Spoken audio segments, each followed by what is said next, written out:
Hello and welcome to our channel. You can do it yourself.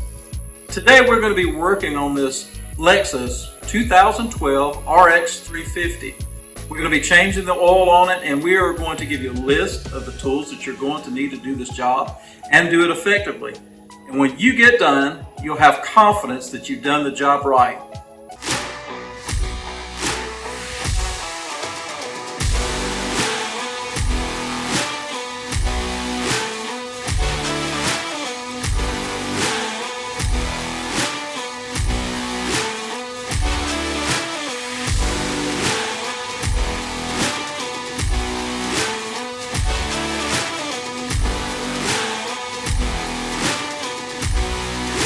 That's the 0W20. Now I use Pennzoil. These are cartridge oil filters. They're not the hard case oil filters. Also going to need, for the oil filter housing, you're going to need this special tool. Now they make several different tools, and I'm trying to get this in focus. 14 millimeter wrench. You're going to need a 3/8 ratchet with an extension. And so that's what we'll need today. You'll also need a drain pan as well to drain your oil into there. Most of the time it will say what kind of oil it takes. So what we're going to do is we're going to loosen that cap. It'll help the oil pan to drain better with the cap loosened, and also be able to check, make sure that we've got the right oil. You'd also want to, when you're taking this drain plug out, just remember you need to have your pan a little farther than the drain, because what's going to happen is when the oil comes out, it's going to go out beyond just going straight down. So you're going to have your pan setting out from the plug so that when it shoots out, the pan will still catch it and it's not going to get all over everything. Except maybe your hand.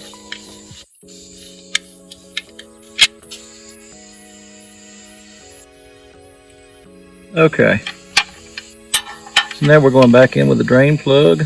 We have drained all that oil out, and then we got to come over to our oil filter and take that oil filter cartridge out. So let's get the drain plug in, tightened up.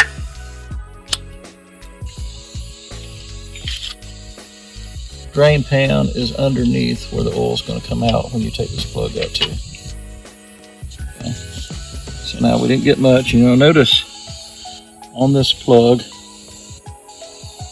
there's an O-ring on that plug. So, and the kit usually comes with a new O-ring. We'll look and see.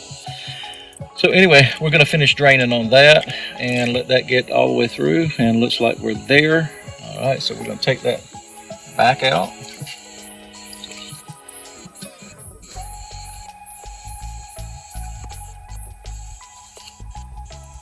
And you can just throw that away.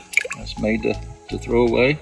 You're going to need a special tool. You're going to need the 1/2 inch extension, and you're also going to need a 1/2 inch ratchet for this. And so we'll just begin to spin that off, get it loose, and then we'll finish taking it loose with our hand. All right, let's see.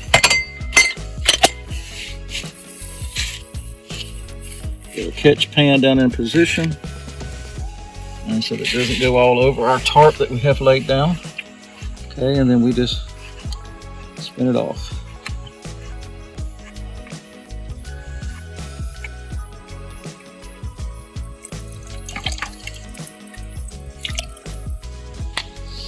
All right, so now we have the O-ring put on, and now we're fixing to install our cartridge.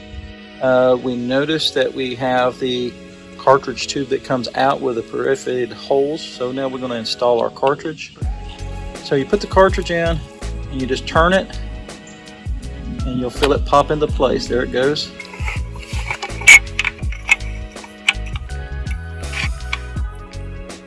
When you're installing this, make sure that it does not cross thread. It should turn easily up into the socket. Okay.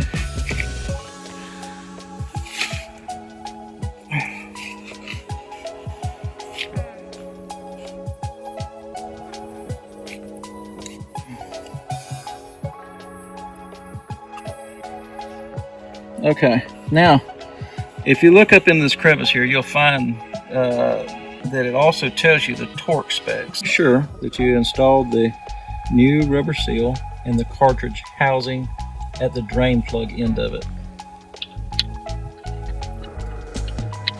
And just remember, make sure you don't cross thread any of these parts. Cross thread them and you have a real mess on your hands. Okay, I'll finish tightening it up and then we'll finish up on top of the vehicle once I get through this.